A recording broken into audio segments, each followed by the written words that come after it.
مولا علی قاری صاحب وایي چې 214 کاله پس د هغه قبر خواته یو بل عالم یې ښخاو، نو چې قبر یې هغه له جوړو که نه استکو د ده له حد څرګند شو. وی امام احمد صاحب جامع کفن هغه ګیره او هغه سر او بدن ټول روغ جوړ محفوظ لکه په هغه وخت کې چې چایخ. بیا په دې خپلو اهل سنتو کې یو وړه مسله کې خلاف را هغه دا وه چې دا قرآن شریف خو د خدای صفت او کلام دی، خو زما دا وینا او دا ادا او تلفظ زما دا مخلوق دی او کنه. نو امام احمد صاحب نور شاگردان هغه په یو طرف او امام بخاری او څو علما په بل طرف. هغوی دا وی چې د خدای کلام خو که چا ورته مخلوق وي کافر دی، خو که چا دا وی چې لفظنا به مخلوق فهو مبتدع، که چا دا وی چې تلفظ بالقرآن دا زما عمل دی دا مخلوق دی نو دا بدعتي دی. هغوی چونکې په دې مسله کې وال خوړلي تکلیفونه پې تېر شي نو لږه غلو پکې راغلی. تاسو به شرع عقاید کې ویلي چې بعضې حنابلو دومره غلو وکړه چې هغوی د قرآن شریف پاڼو ته د قرآن شریف جلدونو ته د قرآن شریف غلاف ته هم قدیم ووی چې دا مخلوق نه دی. امام بخاري وی نه، یو زما تلفظ دی، تلفظ زما عمل دی دا مخلوق دی او یو د خدای کلام دی. نو په دې آخري باب کې خو والله خلقکم وما تعملون، خدای تاسو پیدا کړي او ستاسو اعمال پیدا کړي دي. نو تلفظ ادا جهر کتابت حفظ اسرار تغنی لیکل دا ټول اعمال انسانی دي. نو اعمال انسان په خپله مخلوق دی نو د ده اعمال خو به خود مخلوق دی. په دې کې د یو بل استاد سره واسطه راغلی وه نساپور کې او د هغه د وجې نه ده ورته نساپور پرېښود او بخارا ته راغی.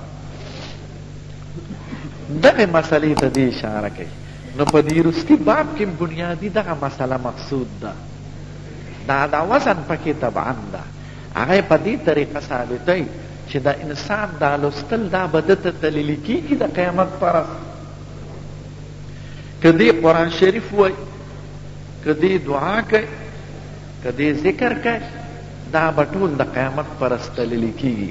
نو که دا د ده عمل نه وي، د ده کسب نه وي، د ده کار نه وي، نو دا به ده ته څنګه دلیل کېده؟ په دې ثواب بنا دی، په دې عذاب بنا دی. قراءت کله فاجر ته منسوبیږي او کله صالح ته. باب قراءة الفاجر والمنافق وأن أقوالهم وأن قراءتهم لا تجاوز حناجرهم. معلومه دا شوه چې دا د انسان عمل دی. نو خلاصه دا شوه چې الکلام کلام الباری والصوت صوت القاری. د خدای کلام د خدای کلام دی او آواز د انسان دی. زه یو شعر ویم د رحمان بابا: ګوره هسې کردګار دی رب زما چې صاحب د کل اختیار دی رب زما. دا خو زما کلام نه دی، د چا کلام دی؟ د رحمان بابا. خو اوس ما ووی نو آواز زما دی، تلفظ زما دی، ادا زما ده. دغه شان که یو عربي شعر وی: قفا نبکي من ذکرى حبیبی و منزلی بسقط اللواء بین الدخول فحوملی. دا د امرؤ القیس شاعر شعر دی چې د دواړو جهانو د سردار نه مخکې تیر شوی دی. نو هېڅوک به دا ونه وایي چې دا شعر د دې ملا بادر دی یا د دې ګلبدین شاه دی یا د ډیران شاه، بلکې دا وایي دا شعر د چا دی؟ دا د امرؤ القیس شاعر شعر دی. خو ووایي چا؟ دی ملا بادر وایي.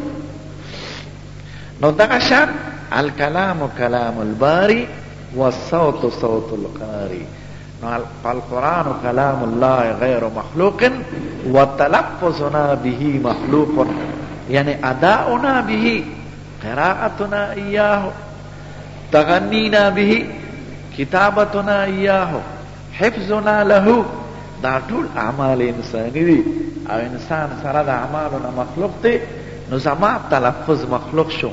دا صحیح مسلک دی چې امام بخاری خوښ کړی دی او دا د حضرت امام ابو حنیفه رحمت الله علیه نقل. دا اصلی مسله شوه.